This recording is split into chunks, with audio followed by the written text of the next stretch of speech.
So yeah, I'd just like to say a massive welcome to Rick Hotton. I know we've been chatting a little bit and it's already been super interesting for me just to hear you chatting about your journey in martial arts and where you're at with it and the way you embody it and what you're bringing and offering and sharing with it as well, Rick. Yeah, well, thank you. It's a pleasure to be here. I love just discussing qualities of the martial arts with folks. I think that's half the fun of it all. Yeah. And I think already we were chatting and just hearing your different perspectives about your teachers and how it affects you and what it brings across and how the impact it's actually had on you as a person and your sort of lifestyle. Yeah. Um, yeah, I'd just like to hear a bit more about that if you want to chat about a bit more Yeah. about Well, I guess, I started, like you said a moment ago, I started when I was 12 years old. it. And, that was probably 1970, like 69, 70, like right in there. And I remember there was a certain kind of zeitgeist of that time. There was a little bit of the hippie movement going on at that time. To sort of people were trying to expand their consciousness a little bit, and I think the introduction of martial arts had some of that quality to their mystique. So I remember, even as a young person of 12, I was reading Alan Watts and some of these sort of Zen books. And then I saw that there were some karate classes offered. So I went down, and I think my first impression was I just saw people kind of standing in ready stance and, very uniform with their eyes straight. But there was this almost quality of dynamism in stillness. And it was like different from everybody's normal everyday stuff. I just felt there was a quality there. And I think I fell in love with that right from the beginning. I was like, wow, I want some of that thing right there. And I have to say, after 50 years of practice, I still have that same uh, attraction, that same love for what I'm inspired by when I look at things like that. And I'm guessing you could probably find that in anything. Maybe, if a guy's played guitar for 50 years, he'd probably say the same thing. It's when you really, your personality and the alchemy of that and the craft, just they're so driven by enthusiasm and passion and what you see are the possibilities. And I think that's how we engage. That's a quality of engagement. So yeah, I found that early, and I was pretty lucky, I guess, for that. And Yeah. over this 50 years, you've kept that dynamism, you've kept that passion. Yeah. And are there any kind of changes that you feel have changed, or do you still feel like you've still got the same look from Yeah. when you started as that 12-year-old? Yeah. Yeah, well, I think, like anything, there's probably a little bit of both of that. I think the initial inspiration has not changed. I mean, the possibilities that I see in that, and I don't know if you were to go really deep, maybe it's just your sense of connection to life. Maybe that's what you're feeling. I think I looked up the word enthusiasm, and it comes from the Greek in theos, which means like in God, like you're part of the life energy, like you really feel your connection to life when you find something that you fall in love with like that. So I think that is unwavered. That's probably exactly the same. But of course, the culture changes a lot. I remember back then it was really cool to see somebody do a flying sidekick, and nowadays it's like, well, that's just not a thing that you ascribe to so much anymore. And the world has changed. Like I said back then, I think people like we were saying earlier, Kung Fu was on TV, and there's sort of this warrior priest archetype that was sort of being exalted as an alternative way to being. And I think that was a very powerful part of the times. I think right now, for example, say with the MMA movement, we're and a lot of other things, we've moved into a state of whether things have utilitarian value. Like, does it get me results? And I'm concerned a little bit about that, because I don't know how that really accommodates the sort of spiritual growth of a person. It's so in my musings and whenever I go out, I'm trying to kind of bring back a little bit of that quality of the warrior priest archetype. And it's not about being preachy or trying to disseminate some ideology. It's really about helping people find that quality of engagement. So I do think that the culture is constantly changing. And as martial artists, one of the things we want to do is sort of be able to move with that, and direct that, just like technique. So yeah, I think there's like both things happening simultaneously. Yeah. And there's definitely a difference with maybe martial arts and a sort of general route, or general just following a set route. And I think martial arts offers something different, even from the standpoint of now, like you're saying, there's a lot going on. There's MMA, there's a lot of entertainment, there's a lot of social media, there's a lot of constant sort of Yeah, bombardment. But there's also a very superficial level that comes along with that. Like yeah, you're saying, with sidekicks and things like this, now it's just a million videos anyway online of yeah, people seeing all these things. yeah. And that original attraction to martial arts as well as something different. Hmm. People probably are looking for something more like that, something to alternate, a different way of being, something that you really Yeah, embody is your martial art. yeah, yeah. And I think that I've always been fascinated with sometimes the best found things are sometimes in some remote little place. It's kind of hidden under the leaves. It's not always in the big fanfare that's sort of out in the culture. Sometimes it's some little nook or cranny somewhere that you just found something really amazing. And I think that that quality is something I've always been attracted to. I really think that sort of spiritual, one of the things I get a lot of comments, for example, on the YouTube channel.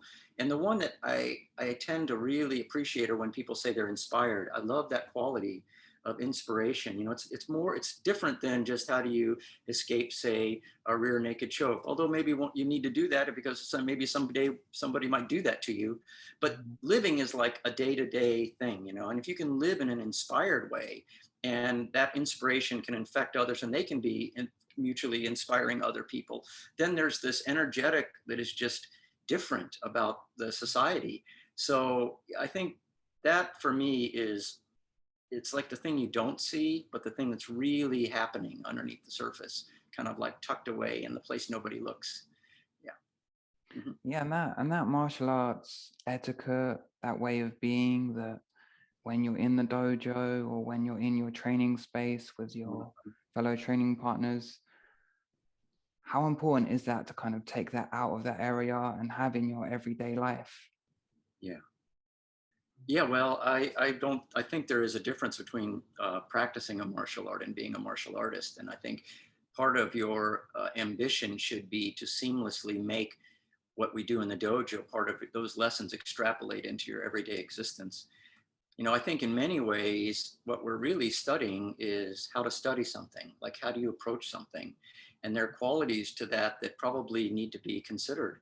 For example, I think the ability to extrapolate metaphor, like if you see something in the microcosm of the dojo or principle in the dojo or a quality of engagement in the dojo, how do you then, via your imagination, extrapolate that into a bigger sphere of your existence, and then a bigger sphere until the point where these things are just, there is no boundary between your art and your life. And I think you have to, just like technique, kind of exercise that muscle, that faculty to do that.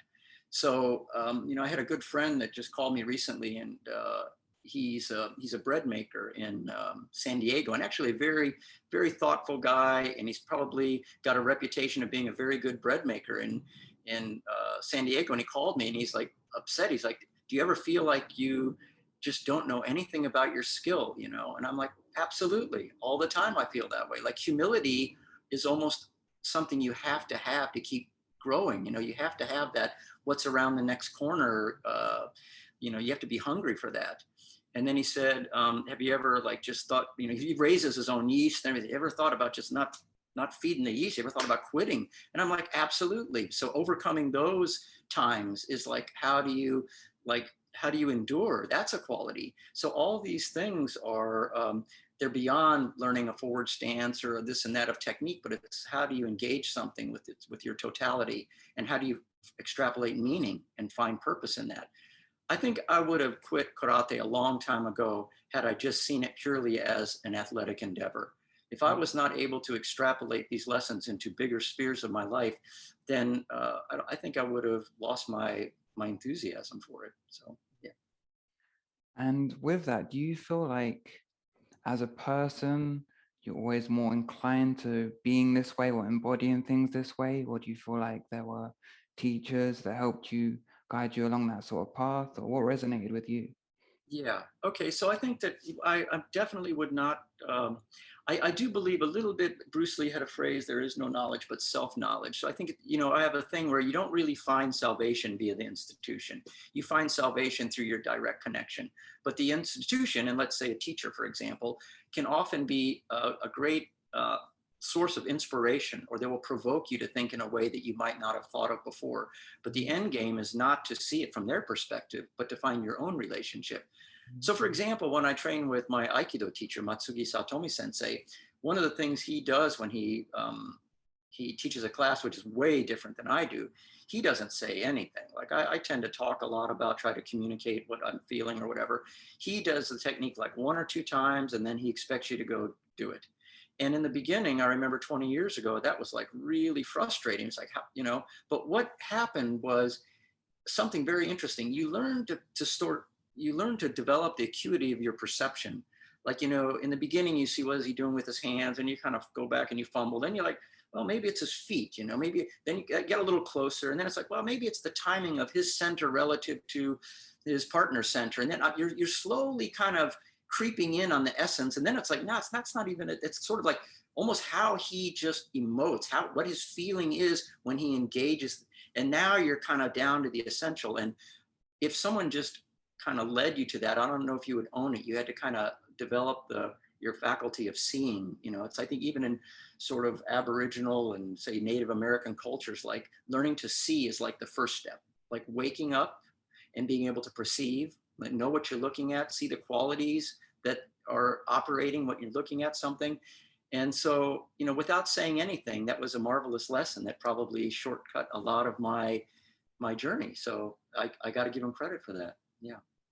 It's almost like an opposite way of learning something. Oh, it is. It's a very Zen way of learning. I think that's, and on the other side, the other extreme, I tend to like, I try to communicate as, I'll use sound effects and I'll, try to paint mental pictures for people. And I do think people do appreciate that because it gives a general sense. Sometimes I say everything is really just a feeling, and I get people say, oh, he's the feeling teacher, but I love that word because it's so all encompassing. I mean, you're not just talking about the mechanics, you're not just talking about the timing, and you're not just talking about how your body's inflecting inside, but you're kind of taking into consideration the totality of that. Like everything is a quality of engagement, and there's a sense that's going on when you do at any moment that is a feeling, like every movement has a certain expression to it that's relating to the circumstance. And so I kind of like that term as a general word of kind of describing that quality of engagement. Yeah.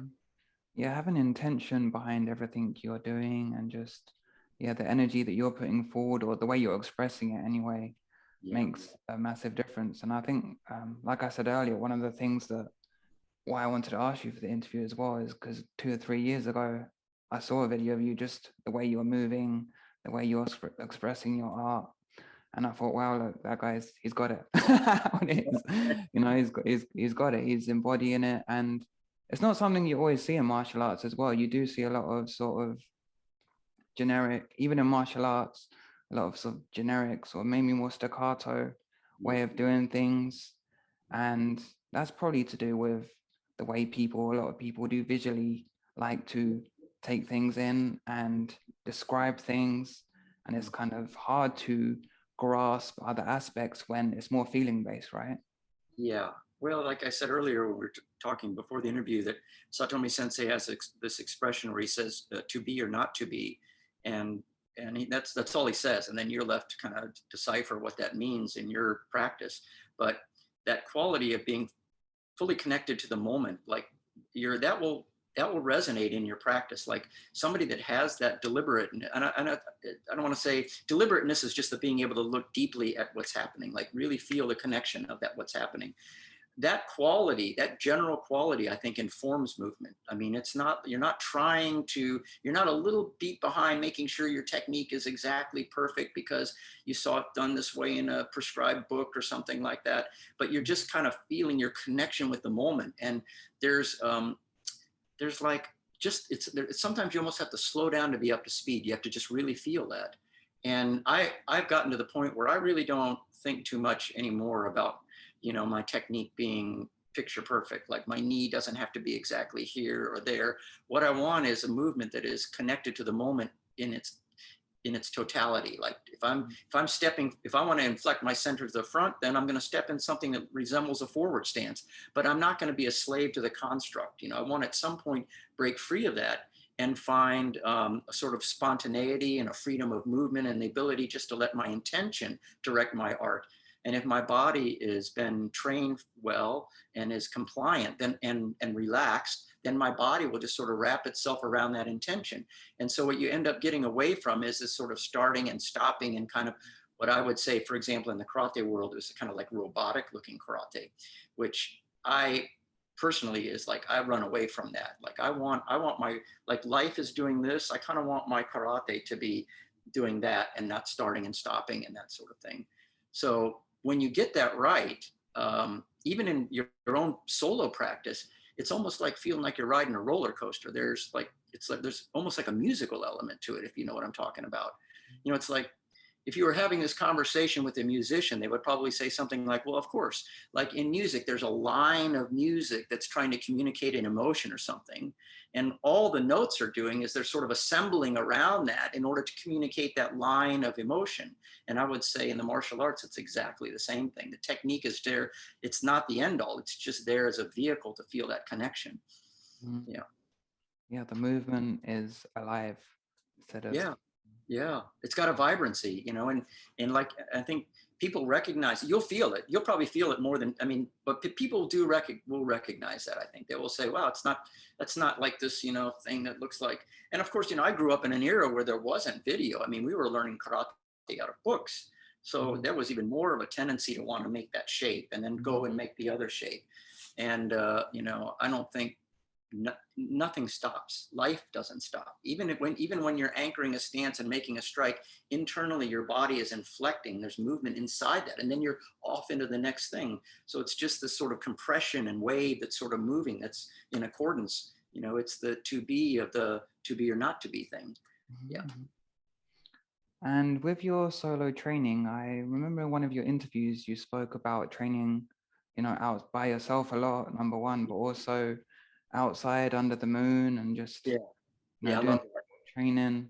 So it's super interesting that you could you take that and you're just living in it. Basically you're living in that moment. Oh yeah. No, yeah, and I tend to teach, on some of these international courses with folks that have a totally different pedigree. They've gone to Japan and they've gotten an instructor's course, and I didn't do anything like that. I'm basically an extreme introvert. I live in my own mind space a lot, and I would say 90, although, I've met great teachers along the way, majority of my karate was training, just like you said, and I actually had this ritual where I would set my clock for like 3:30 or 4 o'clock in the morning.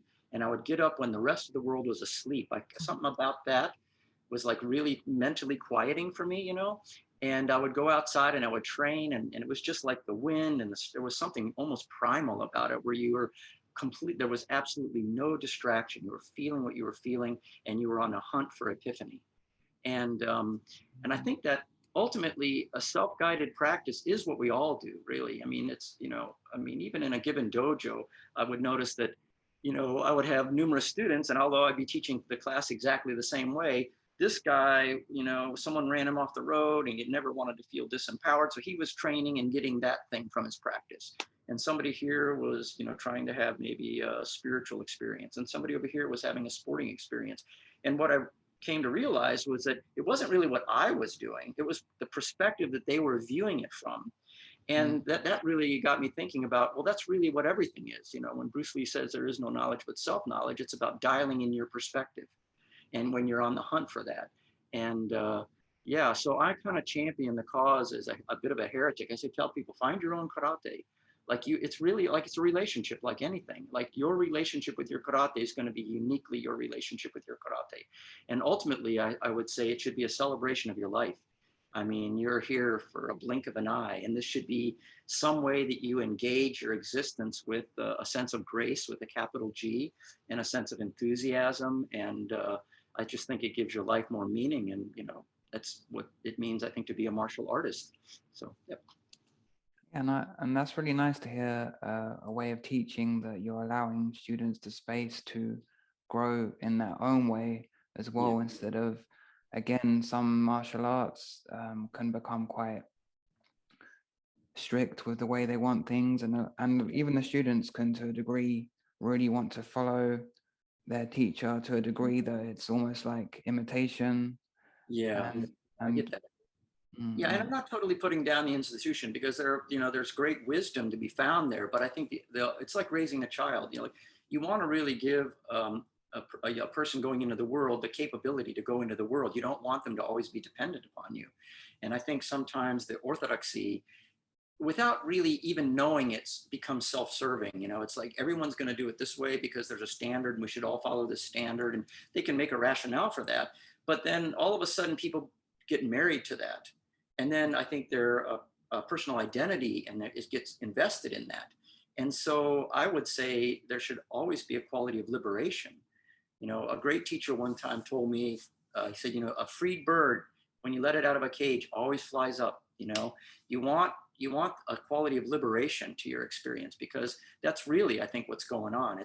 We're constantly expanding our spirit and our humanity, and you don't want the orthodoxy to sort of put a ceiling on that. You want to always feel that, and it requires a bit of you have to have the confidence to get to the edge of the cliff and jump. I mean, you have to be able, you got to be free enough to let that go and just go forward. I think that's really sort of the courageous quality of the warrior. So yeah.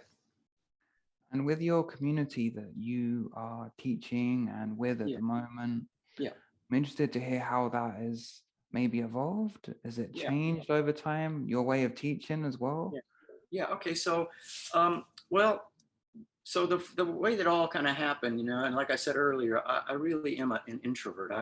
I just ran a dojo here in town, and pretty much that was that. And then about maybe 2014, one of my long-term students said, you're getting a little older, and maybe we should put some of your videos on YouTube. And I was pretty resistant because I said, no talking to the camera.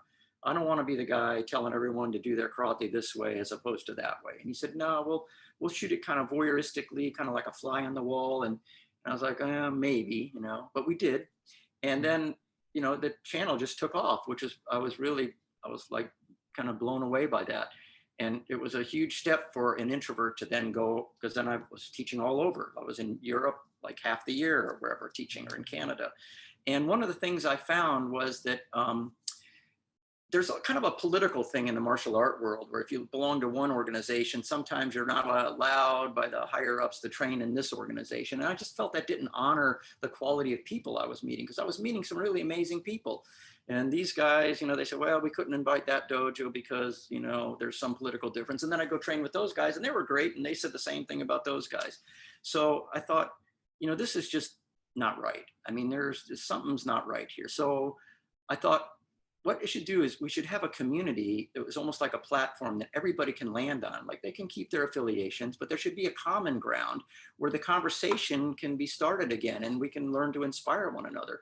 So that was the genesis of it. And I thought, to keep the politics out, there would be no real hierarchy. It would not be like we were ranking people or anything like that. It would just be about the fellowship and the community. That would be, and I bring it up to people, they would say, well, that's a really novel idea. Never even heard of that. And I'm thinking to myself, that's like the only sane way of doing it. Like, if the whole world operated like that, this tribalistic thing that is kind of bringing us down wouldn't exist anymore. We would all have this common language that is based on our mutual respect for one another. So that was the inception of Sunday Morning Keiko. And we've got some amazing people now that are involved. And I know some folks have gravitated towards it via the YouTube channel and the seminars and all that, but I just want to be a fellow member. I will do my best to sort of guide it artistically or whatever, but I want everyone to have a voice. I mean, I think that's the whole point. It's like the village raises the next generation. I was at a seminar a while back and someone said, one of the other teachers asked me if I was trying to be someone's guru. I'm like, you're missing the point. I want everyone to be their own guru. That's the idea. You all want to find your own connection. So that's the heart and the spirit of the community. And 600 and some people now, and it's really great. And I just, and even through COVID, we've been doing these Zoom classes, and I've got folks, we do one time slot where folks maybe like in Australia and all can tune in during the day. So it's kind of in the middle of the night for us. And I've met some amazing people, and I love that quality of, it's almost like a family, you feel that. I mean, a good dojo is like, those are your people. I mean, you just feel that goodness about it. And if you can extrapolate that in a bigger sphere, then, that's how you make a difference. If you want to change the world, you got to change yourself. And then you change your little ripple in your pond, so just doing our best to do that, I guess. Yeah, defense against self. But like you're saying, that sense of community, like when I first started martial arts when I was 12 as well, and similar to you actually, I went into an adult class, but I never forget the sort of sense of community and just being in that group and the focus and just getting on with things, but having that space where you go and you just, everyone's super focused, but we're all kind of in it together. Yeah. And we're just getting on with it, Yeah, that's a great model for a community or a society or a world at large. I know in our dojo, and if somebody were to drop $100 in the changing room, someone would come out and say, "Hey, somebody dropped $100 in the changing room." I mean, that's that level of honesty and sincerity, and like we're all in it togetherness. And the fact of the matter is, we all in the world are in it together. We just somehow have kind of forgotten that. I mean, it almost sounds kind of like a cliche, but I tell people, wake up to the blessing of your life. That's, if you can just do that and then say, wow, I'm on the planet with all these other people that happen to be invited to the party at the same time. How cool is that? And let that is the base reality. Just tune into that thing first. So yeah, I think if a world could run like a good dojo, we'd probably be in better shape than we are. Probably take care of our environment better too, just like cleaning a dojo, right? Yeah. I think when things are labeled and sort of put in boxes, like you're saying with karate, certain political aspects, or just when people start separating, that's kind of when it becomes hard to communicate basically with people and kind of forget that we are all connected, we are all one, we're all together in this. And that's why it's interesting, the different sort of perspectives of learning and being and seeing these different, and actually just exposure of even seeing these different aspects to kind of expand your mind a bit and see that there's other ways of doing things, there's other ways of thinking, there's other ways of being, and it's okay to be like that. Yeah.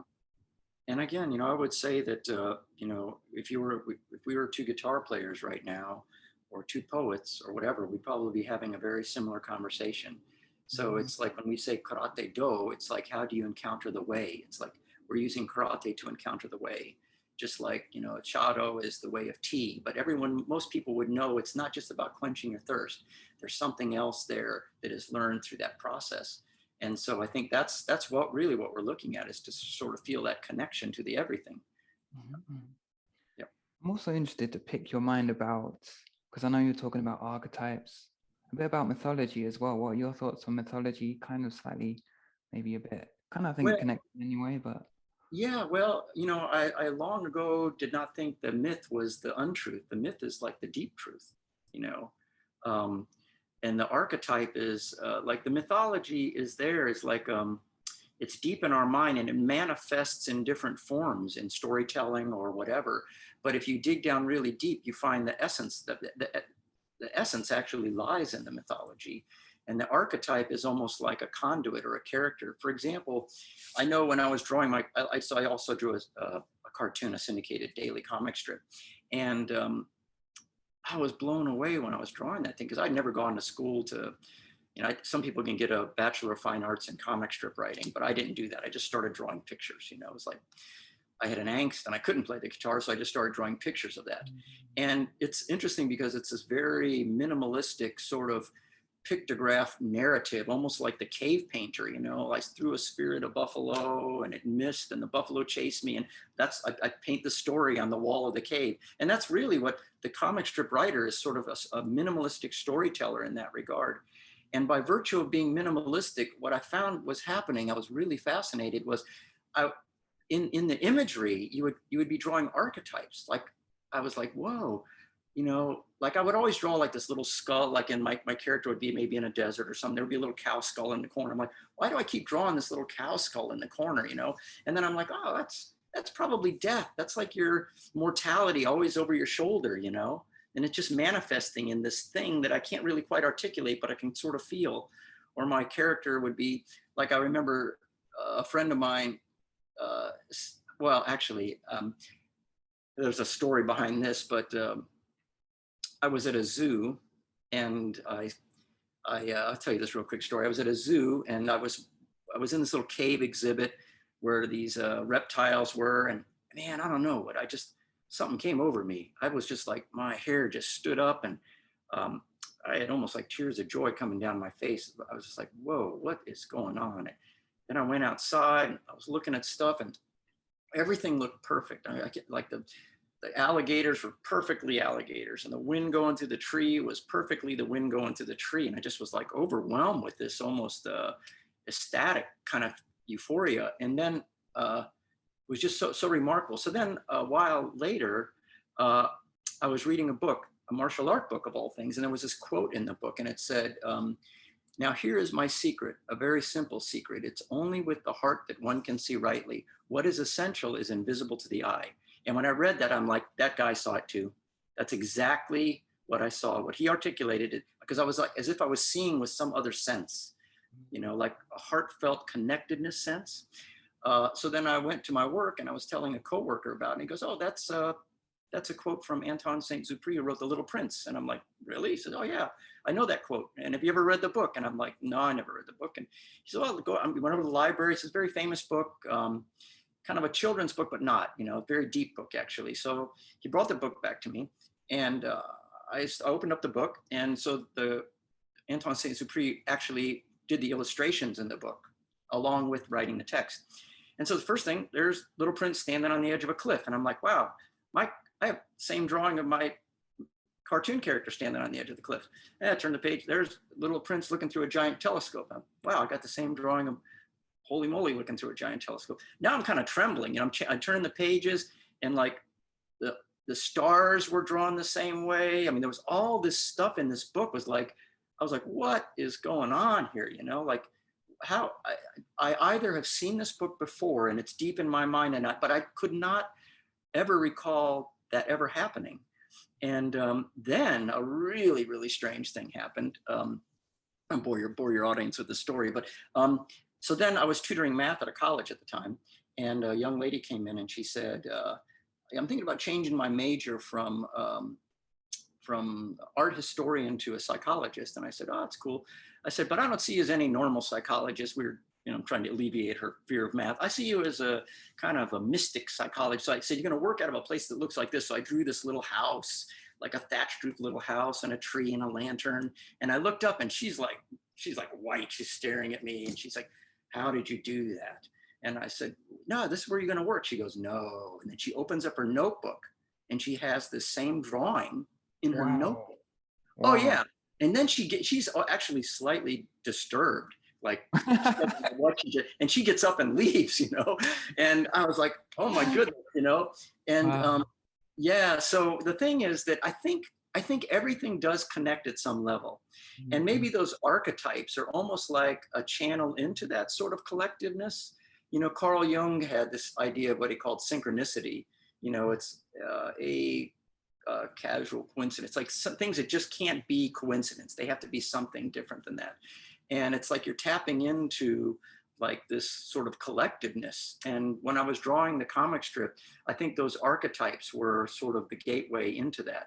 Like standing on the edge of the cliff was, you know, kind of like Nietzsche's abyss, you know, it's like the unknown, maybe your mortality a little bit, you know, or the path was definitely, the path was actually a character in my strip.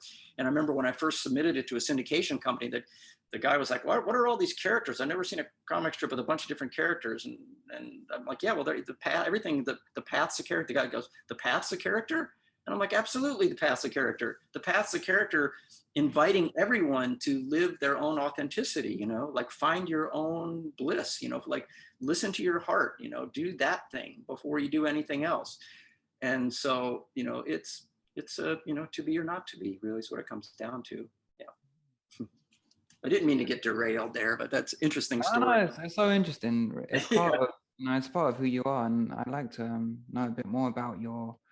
I know you're a mathematician, so that's interesting anyway from them two different aspects of thinking. But also, Yeah. I worked at a community college. I didn't teach. I mean, I did through calculus when I was in school. I got Mhm. the job at the college because I think they wanted somebody that could communicate, to break things down, and maybe even not necessarily in the technical math sense, but to make it a language where that people could Right. understand. So, but I do think that shoring up both sides, like that, Mm. how do you get things done, linear thinking side, and then the what do you learn from a stormy seashore, kind of the poetry side. I think that's part. Carl Jung said when the two hemispheres are in balance, that's like the ideal. That's sort of what you want, I think. So it's kind of interesting. Very interesting. And Nietzsche, Carl Jung, are they people that you studied throughout your martial arts training over the Yeah, years? I don't. It's funny. I don't necessarily go out. It's like that old adage, the teacher appears when the student is ready. So when I started thinking, wow, I'm drawing archetypes. That's when I started reading Carl Jung. I mean, that was sort of a segue into that.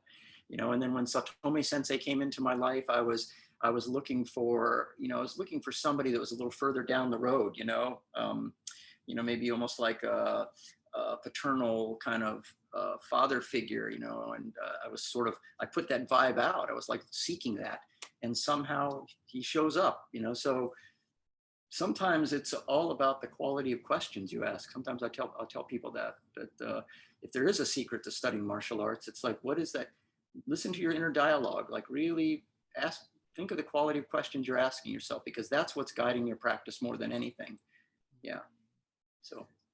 And I've heard you using the words like your body is an antenna or a conduit to, Yeah.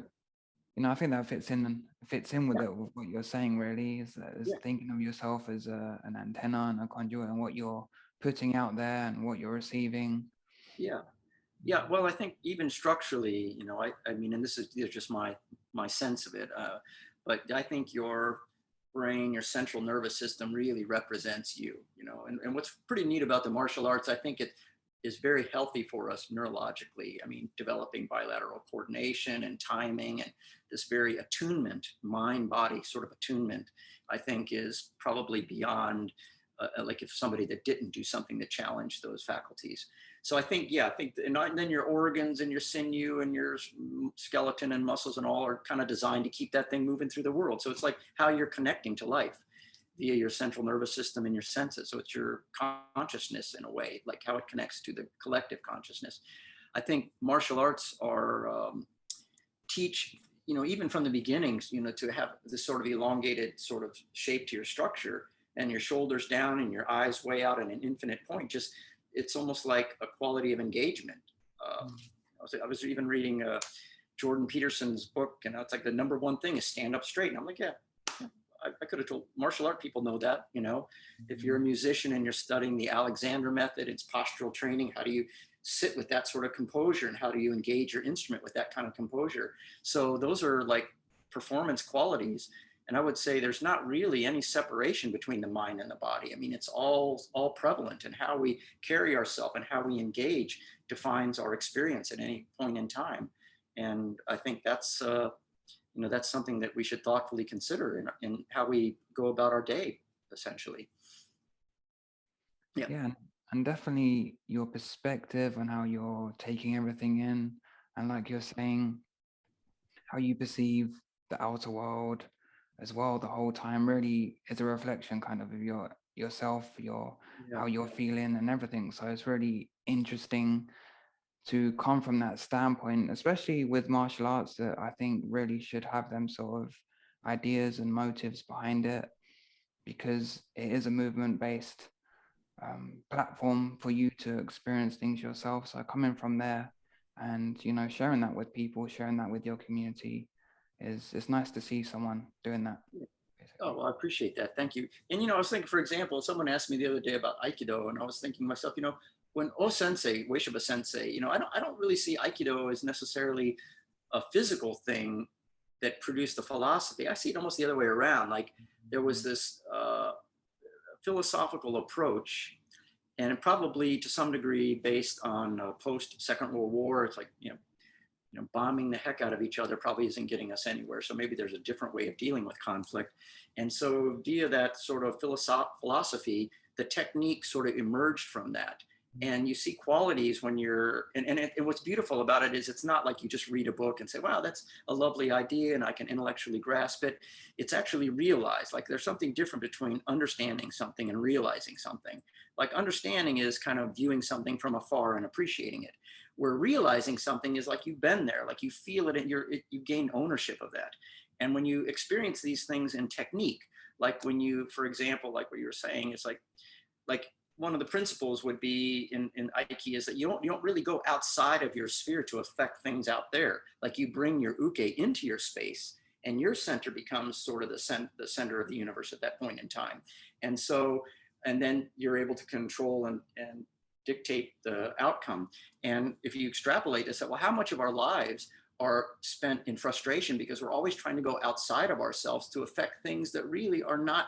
What we first need to do is like change this, and we can't really preoccupy ourselves with things we can't control. Like you can only control your half of any relationship in anything. And in the martial arts, you draw, in Aiki, for example, you draw somebody into your center. So you move from this space, like you are the epicenter. And then you have this level of things, being able to dictate and control the conflict in a way where you're not out there reaching for it and struggling and frustrated that you can't manage it. So it's really interesting that those ideas are manifest in technique. And when you get that, like when oh, no wonder I'm having problems, and I think that's the beauty of a really good practice, is that you find insight. Like it's not about learning mechanics of movement. It's about like one day you just like, oh, I get it. Now I know what it's about. And then you attach all the technique to the, now I know what it's all about. And that's different paradigm. Yeah. And I think over the years, especially for a lot of martial arts, kind of form work and that idea of doing, working through your training in that manner has probably been less appreciated or just maybe seen as a waste of time. And I think probably a lot of it's to do with the idea of approaching it from a more technical, it needs to be this way, instead of actually seeing what the forms have to offer, with you working really by yourself alone and, approaching it from that sort of aspect, that idea. Yeah, I think they're both are required. And I've had, Satomi Sensei always says to me, Rick, no more form. That's his thing to me, Katsei, no more form, no more form. And but I do think in the beginning you have to learn like a structure. You have to learn something that is a gateway into principle. And I think we sort of I draw the analogy of like a tree. We sort of approach our martial arts sort of from the periphery. We learn the details of the technique, and then as we assemble the various technique, we realize that there's like a core principle usually operating, and that's like the branches of the tree. So then your practice becomes a little more principle based. And then it's like, well, how do you keep going deeper? Like, what is the trunk of the tree? What is the essence of the tree? And I think everybody may have to find some reconciliation on their own with that relationship. But for me, it's like ichigo ichi, like one life, one moment. That's what it's like. How am I engaging the only thing I have, which is the right now? Everything else is an illusion. Nothing in the future is guaranteed. Everything back there is a dream. All I have is right now, this moment. And I think that is, for me personally, what my martial art is trying to get me to do, is to engage that quality. And I would go so far as to say that is self-defense. When people say, if you can get to the end of your life and have lived your life fully, there is no better defense of the self than that quality. You may not ever get attacked or jumped in the alley, but you're going to live a life, so. So Rick, if people want to find out more about your teaching, I know you've been doing a lot of online teaching, and it's such a great way to connect with people now. Like this has offered that other avenue for connecting with people and meeting people, especially abroad, even right now. So it's pretty cool. It is. But where's the best place for people to kind of find out a bit more about your Sunday Keiko group? And okay, so the people can go to Sunday Morning Keiko, Keiko, sundaymorningkeiko.com or .org. That's the website. And there's you can join that group. It's, I think, $35 a year sort of membership. I wanted to keep it like hardly anything, just kind of offset our expenses to kind of do that. And that's how people would join the community. The YouTube channel is Shotokan Karate. And we've got, maybe a couple hundred videos up there that people can, like YouTube just started putting ads up, but I didn't want it to even be monetized. I don't monetize that channel. I mean, it's like you just give it. You want to just give. That's the whole point. There's something altruistic and beautiful about just, I'm going to come and go. So you just give it away. That was the spirit of the channel. So, so people can find the channel there. And then we have a couple Facebook groups. We have a Sunday Morning Keiko Facebook group and a Sunday Morning Keiko members Facebook group. So people can go there as well. And yeah, it wouldn't be too hard to find us if people were interested. But yeah, and we have in that group, we have not just karateka, we have aikidoka, we have some tang sudo people. It's martial artists basically is what it is. Yeah, that's sort of meta narrative. Yep. And I'm going to post links to all of that in the description as well. So awesome. Thank you very much. Yeah. Rick, your place looks so cool. Can you tell us a bit about that? I know you were saying earlier, but it's awesome. Yeah, so yeah, I bought this cool Japanese house about 2 years ago. I was going to buy it 3 years ago, and somebody bought it out from under me. They outbid me on it, and then one of my students asked if I would marry he and his girl down in Mexico. So I was down there doing their wedding, and a friend of mine called and said, "Oh my God, fly back! That house is back on the market." So I jumped on a plane, flew back, and I was able to buy this really interesting house. I think numerous people, maybe a master carpenter lived here one time, and he did all this carpentry work. And then a Zen gardener lived here, and he put in koi ponds and little bridges. And I think the curator of the botanical gardens, and he did the flora. I mean, it's just, I'm like the next keeper of the flame. I'm trying to do it justice. So we call it the sanctuary. And it's kind of like a karate Airbnb. So there's a side of it that's sort of partitioned off, that has got a separate, bedroom and bath and little living space and kitchenette. And so what I've done is, in the Sunday Morning Keiko community, folks that I meet in Sweden or wherever, and they want to come to Sarasota, I'm like, well, come to the martial art Airbnb. And they come and stay here, and we do a little bit of training, and I kind of stay out of their hair. They go to the museum and they go to the beach, and then we'll break open a bottle of wine. And I try to make it so that it's everything that it should be. And if I'm lucky, they'll do a little gardening with me too, which is kind of cool. But yeah, it's a beautiful space. This is the upstairs sort of training area. And then it overlooks these sort of gardens and all. I think over here, there's a wonderful tea house. I don't know if you can see the roof. There's a tea house here, and butterfly gardens. And yeah, it's the best kept little secret, just saying, on an oak cul-de-sac. Yeah, the name Sanctuary fits it well. It looks super cool. Actually, I think there's a Facebook page for the sanctuary too. If people want to look that up, they type in the sanctuary, they'll see some images and details if they want to book a stay. So, but it's great. I mean, I love moving through life together with people. I mean, that was my whole ambition, is invited to the party at the same time. Yeah, it's clear to see it's really a lifestyle for you, all of it together. So yeah. And I know you were saying earlier as well that the weather is extremely hot there. How does that affect your training during the day? Well, I got the air conditioning fixed up here. It was broken for about 3 days, and I'm like, well, that's not going to work. So yeah, Florida is just, it's tropical, and usually late part of June, July, and August, it's pretty warm here. I mean, it's great for the beach if you go to the beach, but I lived out there when I was a kid, so I've lost the allure of the beach. So, but I spend probably a couple hours every morning. I get up early and I'll train up here, and a certain amount of that is stretching, and I do a ton of like squats and push-ups and all that kind of thing. I'm going to be 63 in October, so I'm just making sure I take care of my body as best I can. So, yeah, it's a thing. I enjoy it, like my meditation every day. Yep. Okay, Rick. Well, look, I want to say a massive thank you for your time and just you sharing your journey with us. Yeah, I got to say, Lucca, what is your shirt? Your shirt looks very much like one of my cartoons, for heaven's sake. Yeah, I got to send you. Yeah. There's there's some symbolism there. You might have some archetypes if you look carefully. I'm going to ask you after to analyze me. Because this is my martial arts school, so yeah, cool. I drew it myself, and and Yeah, designing there's myself. something there. I'm telling you, Know more about me than I know about myself. yeah, you're gonna be reading Carl Jung shortly. Let's just saying. You're awesome. Really a pleasure meeting you. Thank you very much. Pleasure's been all mine, Rick. Really, thank you. Thanks. Yeah, Thank you. awesome. Yeah.